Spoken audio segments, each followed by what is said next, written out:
Good morning. Welcome to Preparing for Parenthood, hosted by Tallahassee Memorial Healthcare. I am Amy Jordan, Assistant Director of the childcare program here at Tallahassee Memorial Hospital. And I'm also a mom and a Mimi to two wonderful grandchildren. I want to help you boost confidence today, hopefully, about the first few weeks after birth of your miracle babies.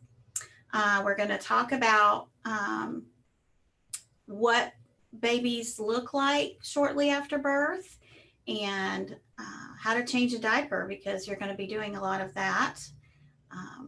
And swaddling. Swaddling is a comfort technique that works for some babies. And we'll also talk about how to prepare for safe sleep and how to implement that in your house. That's huge for the health of your baby and for yourself as well. So I'm really glad you're here. And I want to start off by talking a little bit about what a newborn looks like, what their appearance could look like.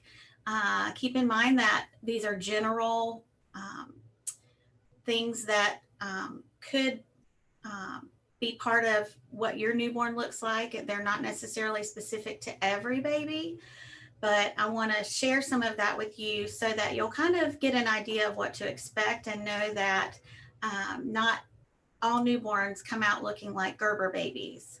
Now, that's not to say that babies aren't beautiful, because every baby is beautiful in my opinion, but newborns do have certain traits. And I want to introduce you to Anna. This is Anna. Anna is my baby that I use in all of the classes that I teach here at the hospital. And we've been together for about 5 years and she hasn't grown. So that's the best kind of baby in my opinion. But Anna is about the size of a 1-month-old baby. So I can use her to explain a little bit about what babies look like. So some newborn babies have hair and some don't have any hair, and that's okay. But you might see little fine hairs on your baby's head, and you might notice that they start to fall off and create a bald spot on the back where they lay, and that's totally okay. The hair will grow in, and your baby will soon have a full head of hair in the next year or so. So no worries about that. Now, when babies are born, their features are a lot of times a little swollen. So you'll notice that their eyes might be a little puffy. Their cheeks might be a little puffy. Their genitals and their breast tissue is also a little swollen sometimes, and that's due to the hormones in utero, and that's okay. They will get to normal shortly after birth. Some babies also have a white cheesy substance on them called vernix, and that's to protect their skin during their time in utero. Remember, they're in water. So they're also going to come out wrinkly because they have been in water. And then babies are also born with reflexes. So when you put your finger in a baby's hand and they grasp your finger, that's called the palmar reflex. And that's very normal.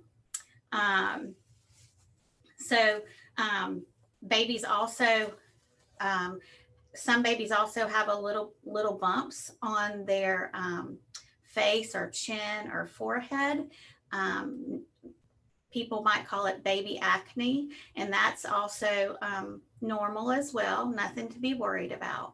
So those are some things about your baby's appearance right after birth. Now, after you give birth, the nurse and doctor will more than likely put your baby right on your chest. as soon as they're born, before the cord's even cut, to establish that comforting bond and get the baby regulated with sugar and heart rate, and laying skin to skin on mom is a way to make that happen. So unless there's a medical issue, that's what you can expect, that your baby will be put skin to skin on you shortly after they're born. Um, and that's a normal thing. Another thing that you'll notice is that the nurses and doctors put hats on the baby, little stocking caps like this. And this is because babies have to tweak their ability to regulate their body temperatures, and keeping a hat on the baby helps keep their body temperature in check. And we know that babies tend to lose a little weight after birth, a couple of days after birth, and we want to keep them from burning too many calories by keeping them warm. And so we lose our body heat through our heads, so they wear these cute little stocking caps to keep them warm shortly after birth. They don't have to stay on extremely long. A couple of weeks after birth is what I always did. But we're in Florida and it's hot. And so you use your best judgment. And that's another thing. When babies are born, so is your instinct as a parent.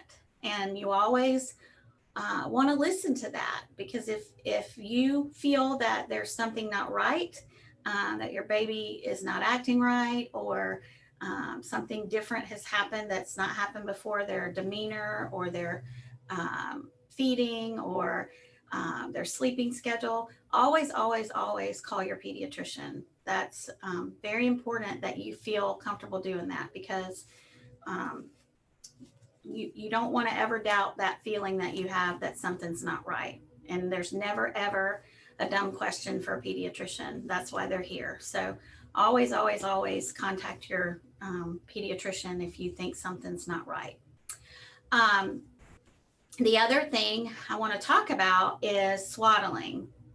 Swaddling is a comfort technique that can be used for a fussy baby, but it's also something that is done while you're in the hospital, if that's where you choose to give birth, to again keep your baby warm. But if you remember, babies have been in a very tight space with all their little features and limbs right up next to them in utero, and so they typically don't like to have it all flaring out during the first few weeks after birth.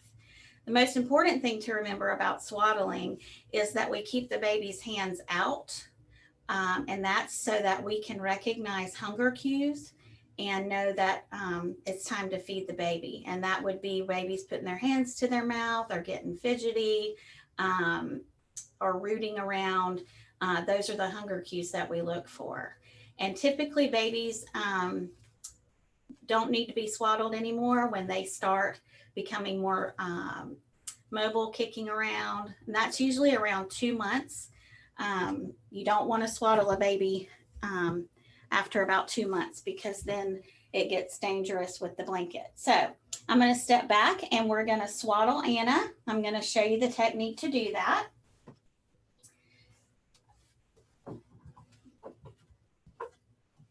Companies sell baby swaddles that have Velcro and snaps, but for the purpose of the class and prepared parenting, I teach with a receiving blanket.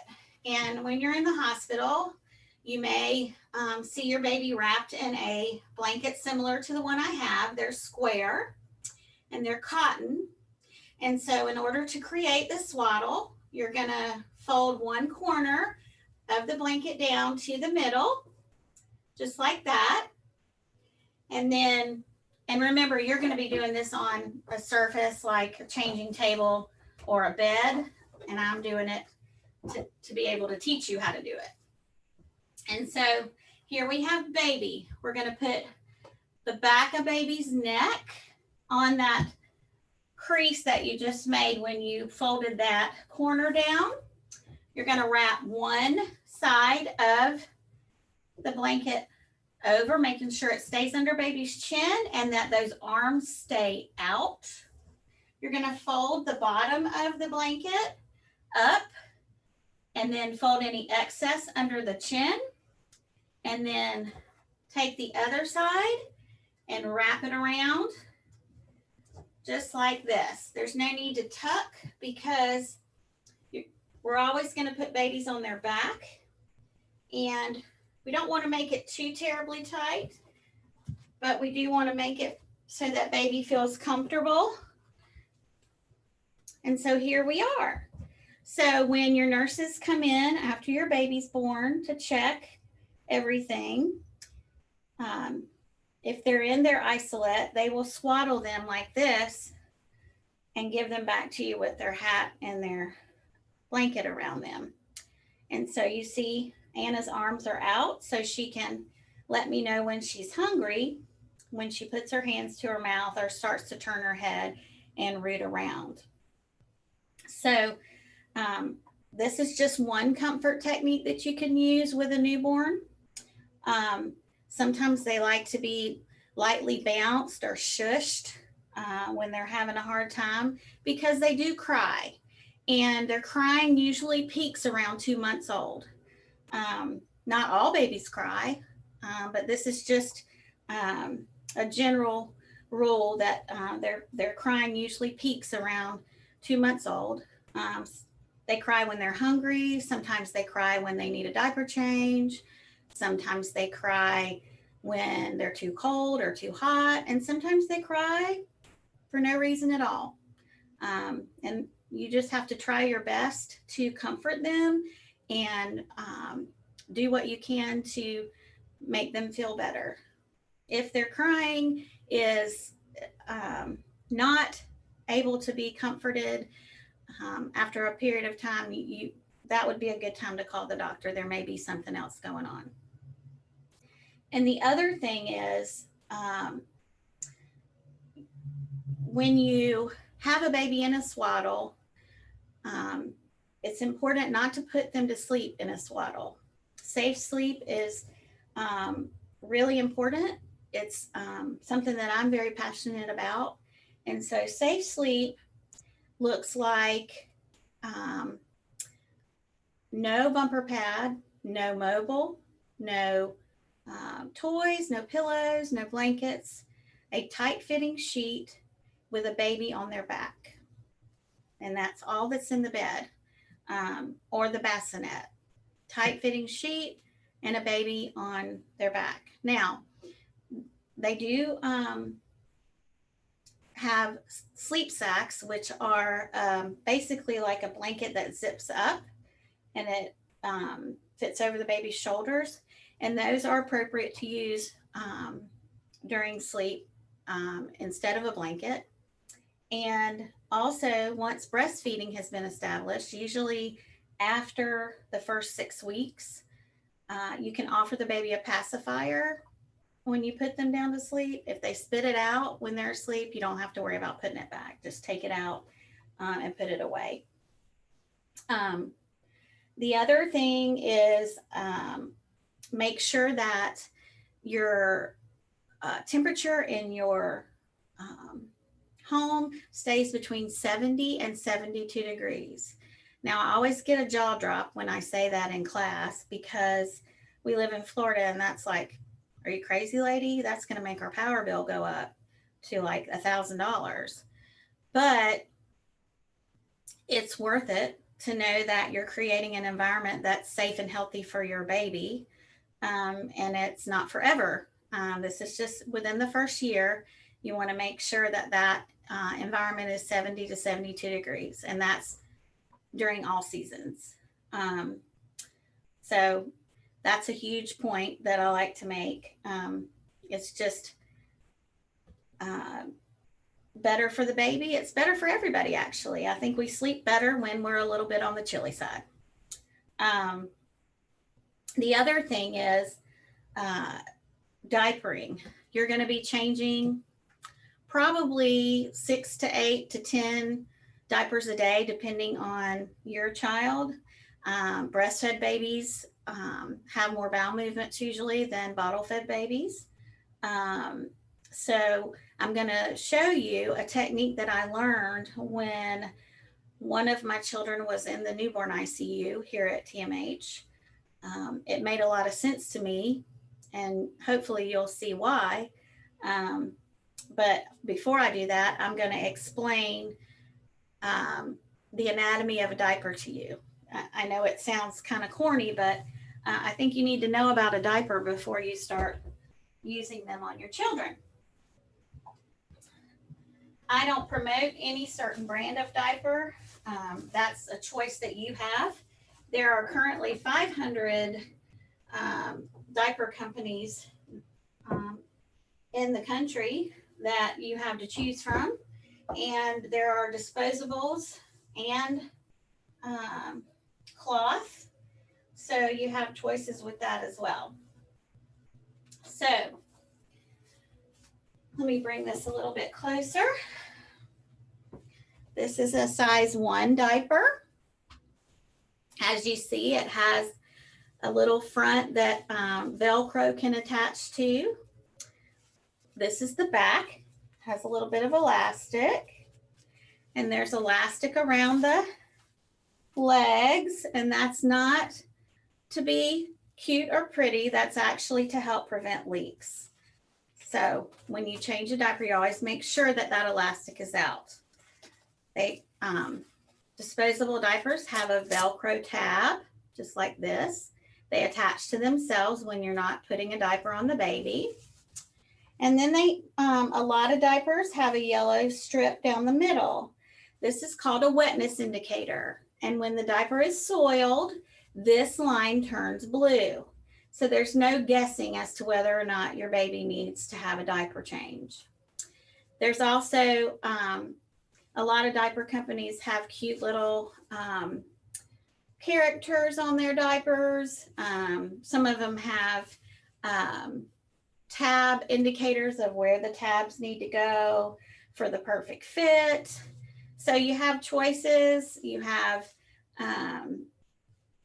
options. This one also tells you this is the front of the diaper, the size of the diaper. So I'm going to show you now how we change the baby's diaper. So we need to make sure we have everything we need. And I tell everybody, make sure you always keep a hand on the baby. No matter how old they are, they can still fall off of a surface above the floor. I teach a babysitting class for TMH, Tallahassee Memorial Hospital. And I teach my babysitters to spread a blanket on the floor and change the babies on the floor because babies can't fall off the floor. But realistically, parents usually have changing tables or they change them on the sofa or on the bed. So for the purpose of this video, I'm going to change this baby on this table so you can see. So I have my hand sanitizer and I have my 4x4s, which are what we use for wipes here at the hospital sometimes. And no baby powder. We don't use baby powder on babies. The particles can be inhaled and cause all kinds of sickness. So we don't use baby powder. Diaper cream can be used sparingly when the baby has a rash, but that's something to talk to your pediatrician about. So here's Anna. Her diaper is soiled. I have my hand on her. Here's my clean diaper. Here's Anna's dirty diaper. I'm going to lift Anna's feet up this way and slide this clean diaper underneath her. So Anna is laying on the back inside of the clean diaper with her dirty diaper on. Now, I'm going to take the tabs off of her dirty diaper and attach them to themselves this way. And then I'm going to lift her feet up again, take the front of the diaper, push it down between her legs, and then put her bottom on top of the dirty diaper. Now I'm going to slide the dirty diaper out from underneath her, place it to the side, and now Anna is laying on top of the inside back of the clean diaper. Now I'm going to take my wipe, or 4x4 that's wet with water, and wipe front to back, folding in between so I don't cross-contaminate. You can also use another wipe if you prefer.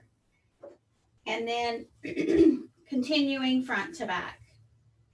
Now, I'm going to pull the front of the clean diaper up between Anna's legs, pull the tabs off, and attach them to the front of the diaper, as shown. I'm going to make sure that the ruffles are out. Remember, I told you those help prevent leaks. And I'm going to check for fit by taking my index finger and my middle finger and sticking it near the belly button and making sure that the diaper is not too tight around the waist. Obviously, if the diaper is too loose when I'm picking Anna up, the diaper will fall off and I'll have to reset. So here's my dirty diaper and my dirty wipe on top. I'm going to roll that diaper up this way and attach my tabs to the outside of the diaper as shown. And now I have everything encased in the dirty diaper that I can throw away. And sanitize my hands. And here we have Anna, who's had her clean diaper on and she's happy. Now, the reason I change diapers like that is because when my children were in the newborn ICU, I learned how to do that. And the reason that it was done that way is because if a child had an accident, not an accident, but if they soiled during a diaper change, and little boys typically, when air hits their bottom, will projectile pee. It's a real thing. I've been hit many times in my life with little boy pee.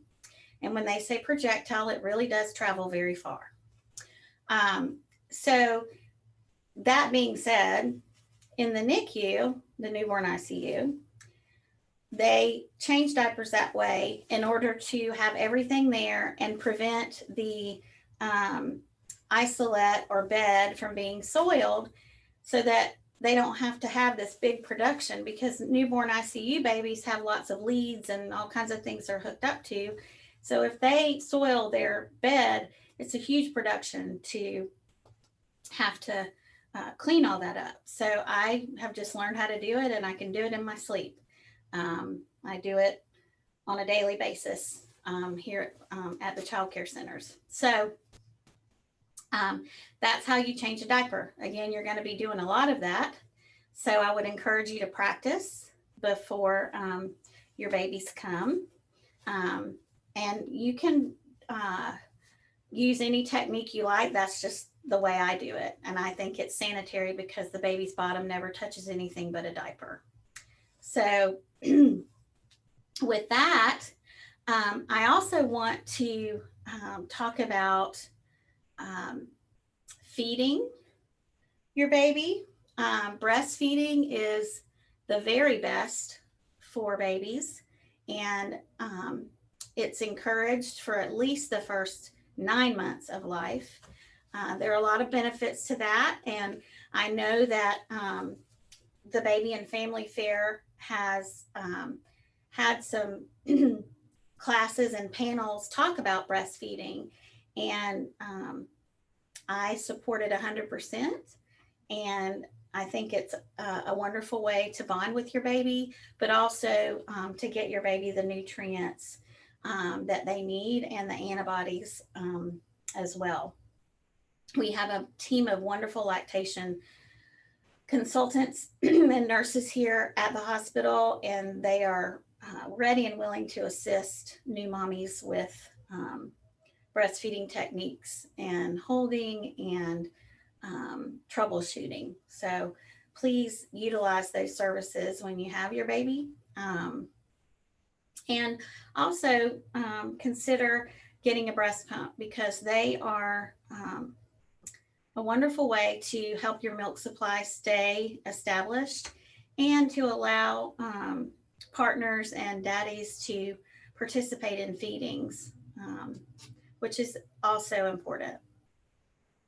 And I think the main thing is just know that parenthood itself is a journey, and no one has ever perfected it, to my knowledge.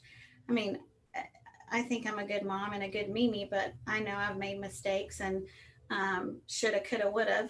I think the best thing is to, again, go with your instinct when it comes to being a parent, and do the best you can to prepare. But just know that you can't prepare for everything, and that things are going to happen that you may not have thought about or know about. And it can be scary, but it's also, not to sound cliche, but it's also very rewarding and extremely joyful. And the good outweighs the bad by far. But you never stop being a parent. Once you're a mom or a dad, you're always a mom or a dad, no matter how old your kids are. So I would encourage you to look into some of the classes we offer here at the hospital, and you can register for them. I have a question about any tips for helping babies sleep through the night.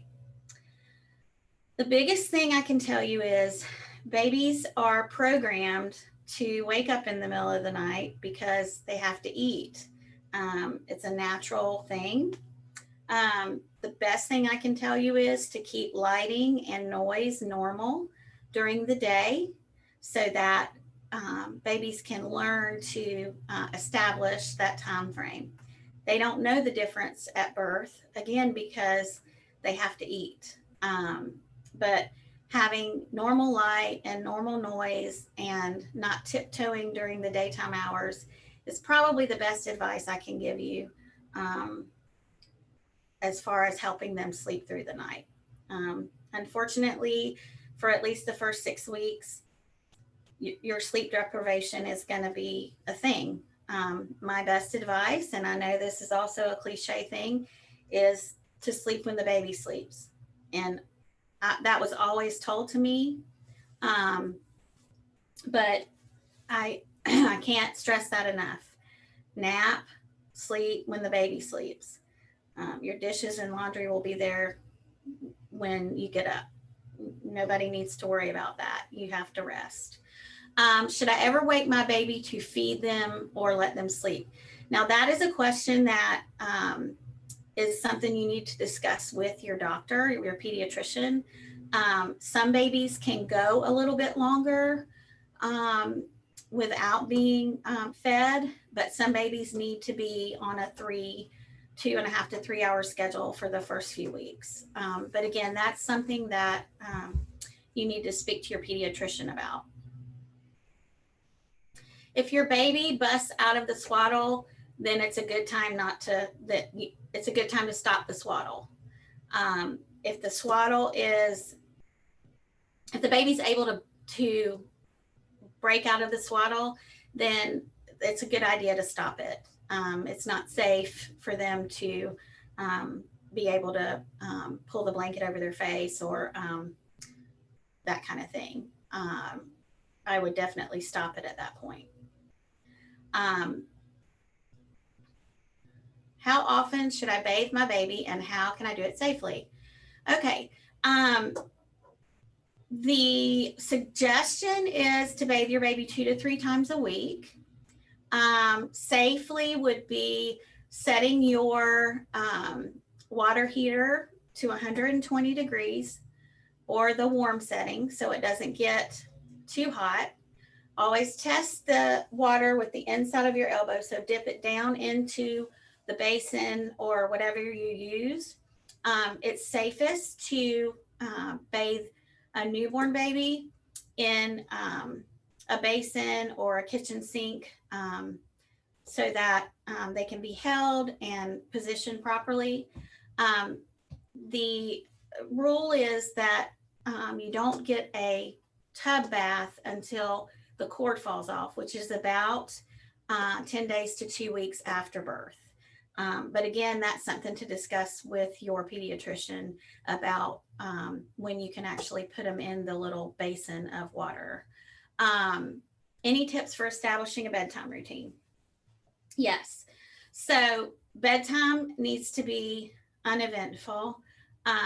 Playtime is for daytime. Quiet, low light, maybe white noise or music. But make sure you're consistent. Make sure the timing is consistent. Make sure the routine is consistent, because babies make connections with that consistency. And that's going to be what they learn to expect. Read a book. They're never too young to start reading, too. You can even do that now while they're in utero.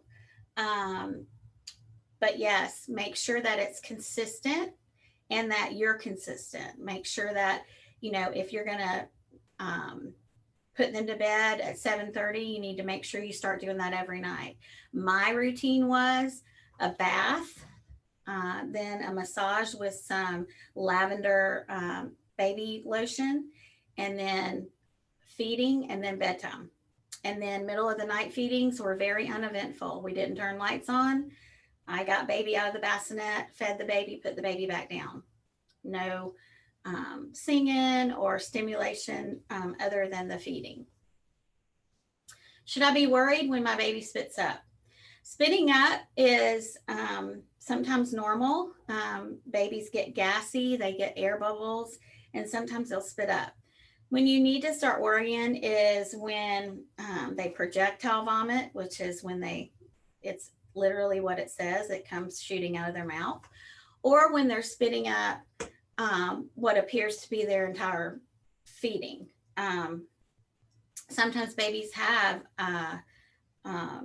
acid reflux, and that needs to be taken care of by your pediatrician. Just a little spit up every now and then is normal. But if they're spitting up every time they're eating, and they're spitting up a lot, and you're noticing that they're hungrier or faster, you definitely need to speak to your pediatrician about that. There are things that they can do, and they can change formula or your feeding time with your breast milk or your position. So yeah, I would talk to your doctor about that. How can we prevent diaper rash? Well, again, it's Florida, it's humid. So the best thing to do to prevent diaper rash is, one, make sure you're changing your baby frequently enough. 1 to 2 hours is plenty of time between diaper changes, unless they have a BM and that needs immediate attention. And then, if you can, let them get a little bit of air on their bottom, lay them out on a blanket or a cloth diaper, and let them, not have a diaper on for a little bit. A good little bit of fresh air helps to prevent that and keep the skin dry. How can I help my gassy baby? Oh, gas. Babies are born horizontally, and they swallow a lot of air. So we have to sit them up, and we have to get them to burp, because they can't do it on their own like we can. So positional feeding is a big help. You got to make sure that baby's head is at an angle and not laying flat, because we don't want them to swallow air and it gets trapped, and then they're going to spit everything up. So we want to make sure we hold them at an angle. We want to make sure that if we're breastfeeding, that we're eating foods that are healthy for us, but also we have to be mindful of what causes us gas, because it could potentially cause our baby gas. I don't know that there's a way to completely prevent it, but there are lots of things you can do to help babies expel gas, burping them, which is you want to hold them chin up on your shoulder and just pat lightly, and they'll let it out. You'll hear it. And then you can hold them sitting up and hold their little chin and put them on your lap and pat their back. That's another way to expel the gas. If it's really bad and they're screaming and they're in pain, you can talk to your pediatrician, and they will maybe offer you some suggestions of what you can do. Let's see. How do I stop my baby from scratching their face? Do they need to wear mittens? Well, if you have had any ultrasounds during a pregnancy, you always know that you see your baby's hands up next to their face. It's just what they do. And they're feeling air for the first time, and their little fingernails grow so fast. You can put the little mittens on them for the first few weeks. Just keep their nails trimmed. You can do that either with clippers or an emery board. Sometimes you can even just peel them right off because they're just so soft that they just peel off. You just have to pay attention to that. The best time to do it is when they're sleeping, so they don't jerk so much and they're not active. But yeah, just make sure you keep those nails trimmed, and the mittens are okay for the first couple of weeks. If you don't have mittens, the little baby socks are fine, but really just do that when they're alert and awake. When they're asleep, take those off. We don't want to put those in the bed with the baby. Any steps for setting boundaries with grandparents and family when I first bring my baby home? Okay, so those boundaries need to be established before the baby's born. And a good thing to do is to have those conversations and just let the grandparents know what your expectations are. If you want them completely involved and, this is what I, want to happen. This is my plan. Or, when we come home, I need a few days, just us and our baby, and we'll call you and let you know when it's okay to come over. But also, it's a good thing to do to delegate to grandparents because they really do want to help. And so, all those little registration cards that come with your new baby equipment, get those in a stack and hand them to the grandparents and say, hey, can you fill these out for me so that I'll get recall information and notices about these products? And I promise you, grandparents will joyfully do that because we just want to help. That's what we want to do. Or, hey, mom, can you come over and take care of the baby while I take a nap? Or can you help me with laundry? So just establish those wishes beforehand so that grandparents are aware of what your expectations are. And it's not a rude thing to do. It's just a knowledge thing. It's just saying, hey, this is our plan. This is what we want to happen. We want you to be a part of it. Here's what we'd like to help, for you to help with. Okay. Last question. Any more tips for soothing a fussy baby? Holding them, shushing them, using a front carrier that allows their legs to hang free, rocking them. White noise for some reason is a soothing thing, but respond to their cries immediately. Babies don't know how to manipulate people. So when they're crying, they need something. And it's hard to figure that out because they can't tell us what they need. But respond to them, pick them up, talk to them, sing to them, comfort them. Sometimes all they want is human touch. And if that doesn't work, put them down, or put them in a swing. Um, but definitely respond to their cries immediately. It teaches our children that they can trust us, and that we love them and that we want what's best for them. Believe it or not, they do create that connection in their brain when their cries are responded to immediately. I know there's um, a school of thought that you just let them cry it out, but we're talking about a baby who's in the first 6 weeks of life. So we're not going to just let them cry it out. We're going to respond to that and make sure that we're um, creating that bond with them and that trust with them. Sometimes taking them outside, a change of scenery, fresh air, putting them in the stroller, taking them for a walk. Those are things that can help soothe the baby. Again, if your soothing techniques are not working, you're not getting anywhere, the baby's still screaming, please, please, please don't hesitate to call your pediatrician, because something could be wrong that you don't know. And there's never, a dumb thing to call your pediatrician about, because you have that instinct and you know something's not right. So, again, thank you so much for attending this class. If you want to learn more, I teach an in-person class at a woman's place. It's called the ABCs of Babies, and you can register for that online at tmh.org. I also teach a grandparent boot camp that teaches grandparents about those boundaries. And that can be registered for the same way. Grandparent boot camp is a great gift for first time grandparents. So, something definitely to think about. And I am so excited that you were here today, and thank you for your questions.